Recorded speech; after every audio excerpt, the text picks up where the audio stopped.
자, 우리 전국의 구급 시험을 준비하는 공무원 지망생들 고생이 많습니다.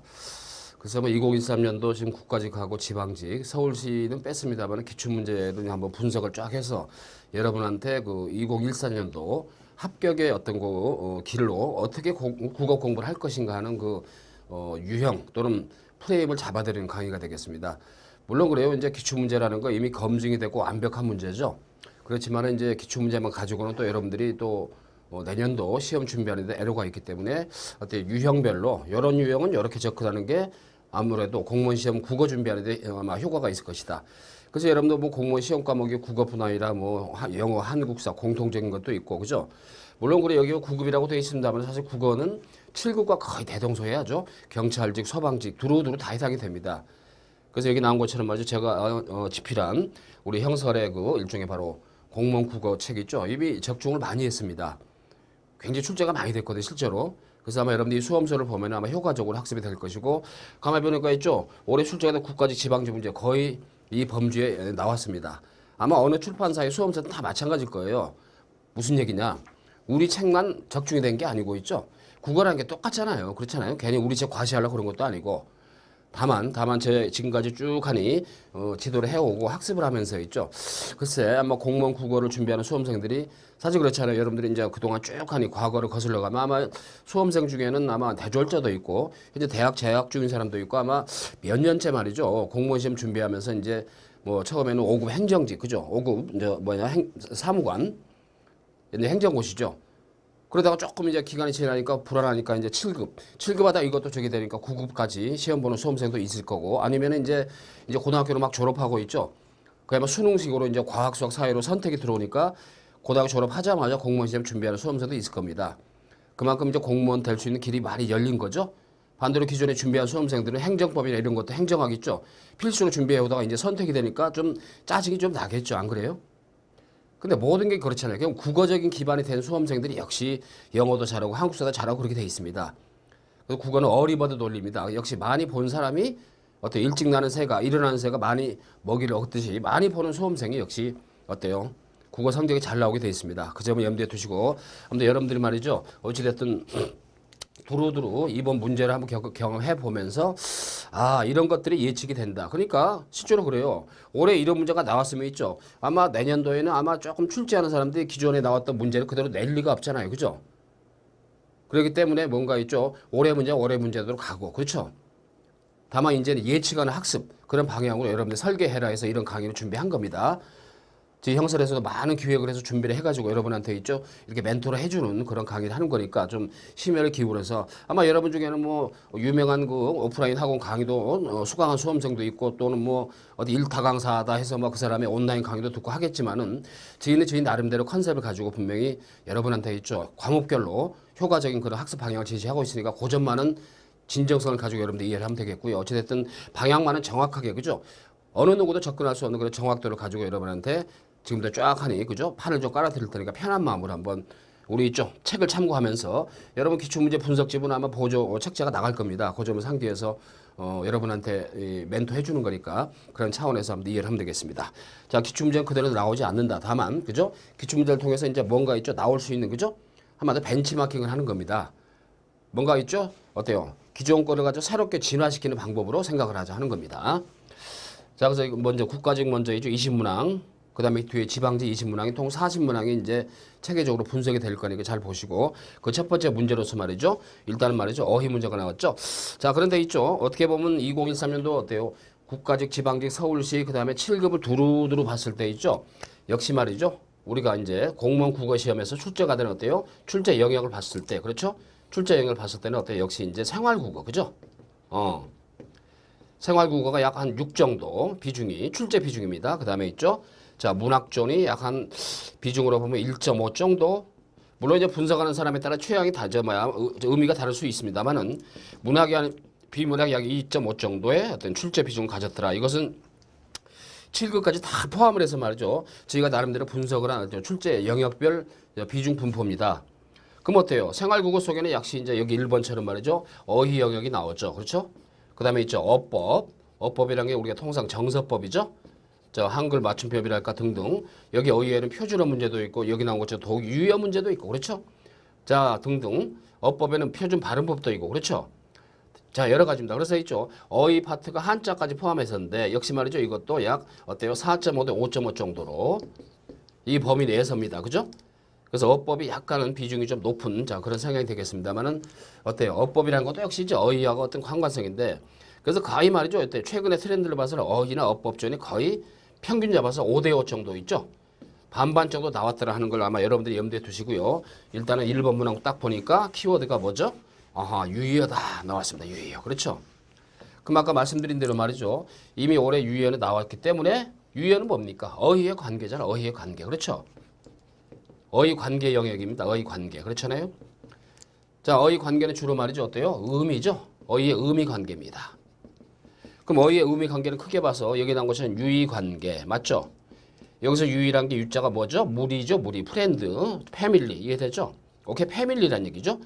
자, 원래 뉴인데 두음 법칙에 따라 유가 되겠죠. 그 다음에 반의 관계. 말 그대로 있죠. 반의 관계. 어때요? 뒤집어지는 관계. 맞죠? 그 다음에 있죠. 상하 관계. 그죠? 자, 이겁니다. 자, 그러면은 어찌됐든 유의 관계라는 건 말이죠. 의미 족적의 한 패밀리가 되는 거 아니야. 무리가 되는 거죠. 무리. 그렇죠? 자, 반의 관계, 상하 관계. 자, 그렇다면은 유의 관계는 금년도에 나왔기 때문에 아마 있죠. 내년도에는 아마 나온다면 어휘 관계 측면에서는 비어있는 반이나 상하 관계. 그죠? 아마 이쪽으로 출제가 될 것이 아니냐. 그러면 여러분들 있죠. 우리 뭐 책을 통해서도 여러분 학습을 할 때 반의 관계나 상하 관계에 좀 관심을 가지고 학습을 해라 이겁니다. 기출문제는 그대로 콕 찍어서 내년도에 나오는 게 아니죠. 기출문제를 통해서 뭔가 있죠. 뭔가 새로운 영역이 어떤 출제 개연성을 생각을 해라 하는 거니까 그렇게 하시고 일단 어휘 관계는 크게 어때요? 유의 관계, 반의 관계, 상하 관계 기타 여러 가지가 있습니다만은 자, 그럼 여기 네 가지가 다 전부 다 유의 관계라는 얘기야. 나왔으니까 풀이해야 됩니다. 자, 그럼 가만히 보니까 옥수수나 깡레이 같은 경우 그죠? 어때요? 고유어 고유어 관계로서 어때요? 순수한 우리말이죠. 그럼 우리말끼리 패밀리야. 유의어. 그렇죠? 자, 그럼 어때요? 친구라는 거, 벗이라는 거. 자, 1번. 보조개라는 거, 볼오물. 좀 생소하네. 볼오물 자주 안 들어봤어. 1번으로 답하는 사람이 굉장히 많더란 말이야. 근데 문제는 말이죠. 친구라는 거 있죠. 여러분이 보면 한자가 참 약해요. 그렇죠? 요즘 와서 한자도 막 선택제 막 어때요? 도금 안 달아주죠. 그러니까 한자는 자꾸 써봐야 됩니다. 한자 최고의 공부 방법 써보는 겁니다. 그죠? 친할 친자, 옛 구자. 그렇죠? 열 줄여가지고 축약으로서 구라고 표현하는데, 옛날부터 친한 관계. 그죠? 친구, 프렌드. 맞죠? 이건 한자입니다. 맞죠? 자, 그런데 여기 보니까 있죠. 자, 벗이라는 건 뭐야? 한자도 아니야. 그죠? 고유어야. 자, 그럼 어때요? 이거는 바로 한자와 고유어 관계야. 맞죠? 그렇기 때문에 어때? 일단 답이 아니란 말이야. 그죠? 자, 보조개 봅시다. 보조개나 그 다음에 볼 우물. 그죠? 어때요? 볼에 우물이 생긴 거죠? 그렇잖아요? 볼과 우물이 합성이 된 겁니다. 비유가 된 거죠? 아, 볼에 우물이 패인 거야. 그죠? 자, 그럼 어때요? 볼도 고유어, 고유어. 고유어끼리 합성이니까 아무래도 고유어끼리 바로 유의관계. 그래서 답이 2번이 되겠더라 하는 건데 실제로 여러분들 국어 문제를 훈련하다 보면 답이 두 개인 경우 굉장히 많잖아요. 괴롭잖아요. 그죠? 괴롭단 말이야. 그래서 어때요? 명확해야 돼. 명확해야 돼. 더군다나 우리말에는 말이죠. 아예 고유어도 한자어도 막 섞여 있는 경우가 많단 말이죠. 자, 그럼 어때요? 이제는 고유어가 없이 한자어가 우리말을 대체하는 경우가 있어요. 우리말이 된 경우 많죠. 자, 매니저라는 말 그대로 여러분이 알 때 영어란 말이에요. 영어. 그렇죠? 그럼 매니저는 순수하게 외국어야. 외래어는 완전 우리말로가 된 거죠. 그렇잖아요? 외국어는 순화의 대상이지만 외래어는 우리말화 된 거죠. 여러분 노트가 있어. 노트. 그렇잖아요? 종이가 있어. 종이. 종이를 페이퍼로 하면 이건 뭐야? 외국어입니다. 아직 우리 종이란 좋은 말이 있잖아. 그죠? 외국어는 순화의 대상이죠. 따라서 어떤 매니저 대신에 관리인 그랬죠. 아하, 이것은 관리인은 우리말이야. 그죠? 우리말이야. 이건 순화시킨 거구나. 그렇죠? 그러니까 3번은 유의 관계이지만 패밀리지만 매니저라는 영어를 그렇죠. 순화시킨 관계. 맞죠? 그래서 일단 3번은 아웃이야. 오케이? 자, 소금 맞죠? 염화나트륨 그죠? NaCl이야. 소금은 순수한 우리 고유어입니다. 그럼 이것은 뭐예요? 구미어라고 그러죠? 영어로 된 거 서구. 그다음 미국의 영어. 이런 걸 우리가 구미어라고 그래요. 그죠? 자, 따라서 이쪽 관계를 보니까 여러분이 이쪽 문제를 풀 때 3번, 4번은 지워. 그죠? 아하, 이건 아니라는 건 알거든. 맞죠? 왜 그러냐면 어때요? 순수하게 고유어가 아니라는 거 판단이 되는데 문제는 말이죠. 어때요? 지금 나온 1번하고 2번 중에서. 그죠? 실제로 1번으로 답을 한 마킹을 한 수험생이 굉장히 많대요. 오케이? 변별력을 부여하면서 문제를 내고 출제합니다. 그렇잖아요. 답이 뻔한 거에서 뭐 출제할 이유가 없죠. 그렇잖아요. 그러니까 뭔가 1번, 2번 중에서 그냥 볼 우물이 생소하니까 그런 건데 그런 점에서 유의어고도 이런 식으로 말이죠. 어때요? 같은 의미의 족적이지만 속성이 여러 갈래가 있다는 거죠. 그죠? 고유어끼리 유의관계. 그렇잖아요. 또는 한자와 고유의 유의관계. 그죠? 그다음에 외국어와 그다음에 우리 고유의 유의관계. 맞죠? 심지어는 우리 고유어 어때요? 자, 구미. 그죠? 영어로 표현된 이런 거 유의관계. 많더라 그런 얘기입니다. 자, 이런 식으로 해서 유의어의 어떤 그 족적이 금년도 국가직의 첫 번째, 첫 바따로 출제가 됐습니다만은, 이제는 아까 말씀드린 대로 있죠. 의미 관계는, 어휘의 의미 관계는 어때요? 반의 관계도 있고 상하 관계도 있고 그런 점에 좀 관심을 가질 필요가 있지 않냐라는 걸 전제를 해드립니다. 이해되죠? 자, 그래서 먼저 여기 나온 문제에 대한 간단한 좀 정리 좀 하고 갑시다. 역시 말이죠. 옥수수나 강냉이는 고유어끼리 유의 관계지만 두 개 다 표준어로 쓰는 복수 표준어. 자, 여기까지 확장이 됐죠? 이건 제가 분석을 한 겁니다. 그렇잖아요. 유의 관계는 모르겠지만 복수 표준어의 관계. 자, 그래서 말이죠. 한 가지 의미를 가지고 몇 가지가 널리 쓰이면 복수 표준어가 되더라. 참고로. 그래서 고유어끼리 유의 관계지만 이건 복수 표준어. 그 다음 아까 이제 1번의 경우는 어때요? 어찌됐든 이음 동이죠. 친구. 그렇잖아요. 자, 한자와 고유의 관계입니다. 이건. 오케이. 자, 3번 아까 순화라고 그랬죠? 4번의 경우는 어때요? 동의 관계지만은 어때요? 의미가 같죠? 이거 동의 관계. 그러니까 유의어 중에서도 동의 관계. 뜻이 완전히 같은 거죠? 다만 이것은 고유어와 바로 구미어다. 관계가. 그죠? 그런 점에서 답이 어때요? 아까 나온, 그죠? 2번의 경우처럼 확인이 됐습니다. 보족의 볼 우물인데. 자, 볼 플러스 우물이죠? 합성이 됐습니다. 볼하고 우물. 오케이? 두 가지 의미가 다 살아있죠? 합성이 되면서 두 요소가 동시에 그 어때요? 문맥적인 관계를 띠고 있으면 통사적인 합성. 이해되죠? 물론 이것은 이제 우리가 하나의 좀 정서법에 해당이 되는 거지만 합성의 종류에서 그래서 여러분들 합성을 할 때도 또 이제 강의가 있겠습니다만은 이런 경우는 바로 통사적인 합성이다. 이해되죠? 라고 전제해서 보면 되겠습니다. 자, 다음에 말이죠. 이제 두 번째 문제가 되겠습니다. 자, 어때요? 자, 표현의 문제입니다. 표현. 그렇죠? 자, 이번 문제는 말이죠. 이 유형은 어느 시험에도 국어 시험에 나오면 당연히 안 나올 수 없는 패턴이죠. 이건 매년 당근이야. 어느 국어 시험이든 그죠? 여러분들 보면 이제 그 뭐랄까, 자 5급의 그 일종의 바로 사무관 시험이죠. 행정고시 문제. 자, 보면 PSAT라고 이제 PSAT 그죠? 자, 공직 적성 시험에 보면 여기 말이죠. 어때? 언어 논리가 나오죠. 거기에도 출제가 되는 게 이런 문제. 법학 적성 시험이죠. 로스쿨 들어가는 거. 거기 언어 이해 시험에서도 바로 이런 문제. 그렇죠? 7급서도 9급서도 마찬가지. 맞죠? 모든 국어 시험에 당근이 되는 바로 문제가 바로 이 표현의 문제인데 자, 이런 문제 나올 때는 어쩌요? 항상 자, 문장의 바로 성분 있죠? 자, 문장이 바로 뭐예요? 컴포넌트를 생각해라 그랬습니다. 그죠? 자, 문장의 성분을 생각해라. 문장의 성분이 뭐죠? 주어, 메인이죠? 그러니까 주어 서술어 관계를 제일 먼저 따져.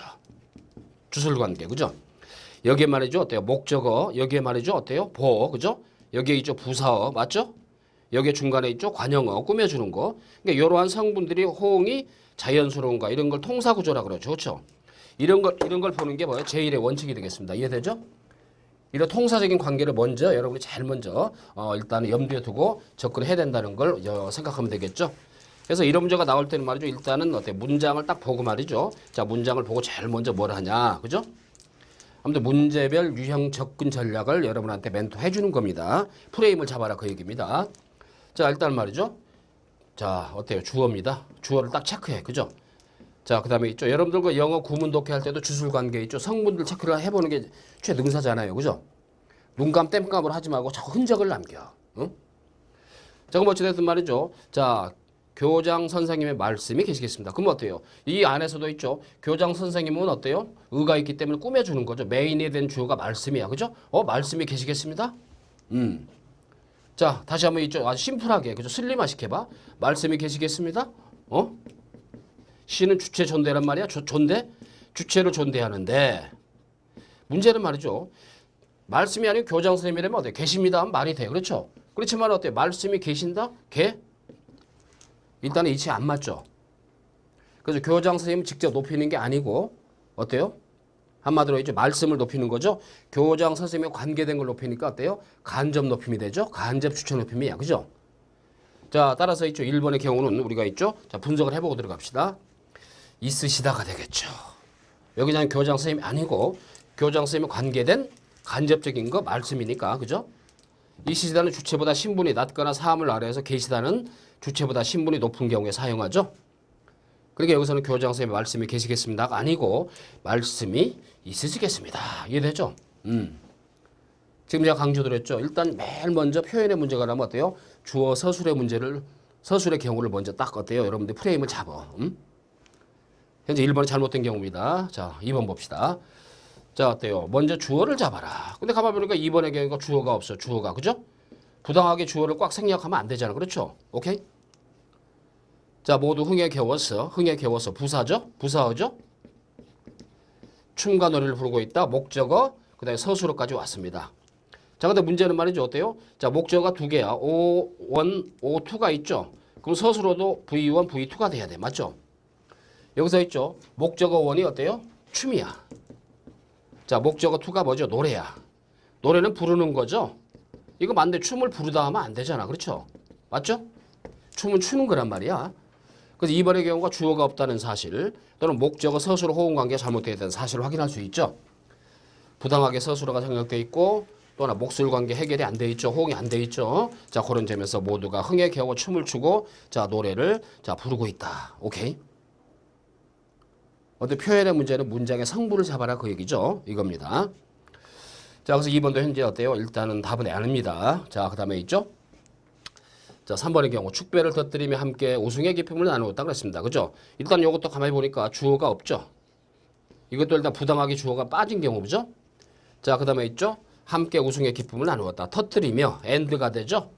아, 그러니까 있죠? 절이 두 개군요. 대등절이 되겠습니다. 그죠? 자, 모두가 축배를 터뜨리며 맞죠? 자, 서술어 목적어 서술어입니다. and 그렇죠? 자, 모두가 우승의 기쁨을 나누었다. 어때요? 목적어 to 이렇게 되죠. 그러니까 있죠. 목적어 원, 투. 그죠? 서술어 원, 투가 있습니다. 자, 근데 문제는 말이죠. 축배를 터뜨리다 할 때 축배는 말이죠. 어때요? 우승을 한데 축하를 하는 의미로 어때요? 컵을 들고 뭐 음료를 따라가지고 맥주를 따라서 마시는 거죠. 그러니까 축배는 어떻게 해요? 축배는 어때요? 자, 한마디로 예를 들어 어떤 글라스가 있단 말이야. 그렇죠? 여기 뭔가 음료가 채워진 상태니까 이걸 터뜨리다 하는 것은 말이 안 되죠. 그렇죠? 터뜨리다라는 거 꽉 뭉쳐있는 거 깨는 거니까 그런 점에서 어때요? 이것은 축배를 어때요? 들며 마시는 거니까 그죠? 잔을 어때 들고 마시는 거니까 오케이? 자, 그런 점 염두에 두고 생각하면 되겠습니다. 자, 그래서 있죠? 어때요? 여기 3번의 경우처럼 축배는 어때요? 터뜨리다가 아니고 바로 들며 그랬습니다. 자, 그렇죠? 자, 일단은 그랬고 독서는 어때요? 삶의 방편인 동시에 and 평생의 반려자이기도 하다. 독서 이게 주어가 되겠죠? 메인 주어입니다. 어때요? 삶의 방편이다. 그렇죠? and 그죠? 자, 평생의 반려자이다. 그죠? 그러니까 서술어가 두 개가 있군요. 이런 식으로 그죠? 그래서 문장의 표현 문제는 바로 주술 관계를 봐라라는 걸 염두에 두면 되겠습니다. 자, 여러분들 지금 어때요? 1번하고 2번 봤는데 역시 어휘하고 아까 얘기했던 어법 그죠? 이것이 비중이 절대적입니다. 이것이 평균 60%라는 걸 요즘은 염두에 두면 여러분이 효과적으로 볼 수 있죠. 물론 어때요? 어휘나 어법만 나오는 건 아니잖아요. 그죠? 문학도 있고 비문학도 있습니다. 그죠? 자, 다음 강의 보면서 다양하게 그죠? 이제는 어휘의 영역이 좀 판이 벌려집니다. 표현도 마찬가지입니다. 비문학도 나옵니다. 일단 두 문제만 봤지만 어때요? 조금 감이 오죠? 중요한 건 방향을 예측해서 학습을 해야 하는 걸 전제로 하면서 자, 아무튼 여러분 1강에서 말이죠. 풀었던 이 문제 다시 한번 복기를 해보시고 자, 다음 강에서 한번 제대로 또 한번 강의를 보겠습니다. 오케이? 여기까지입니다.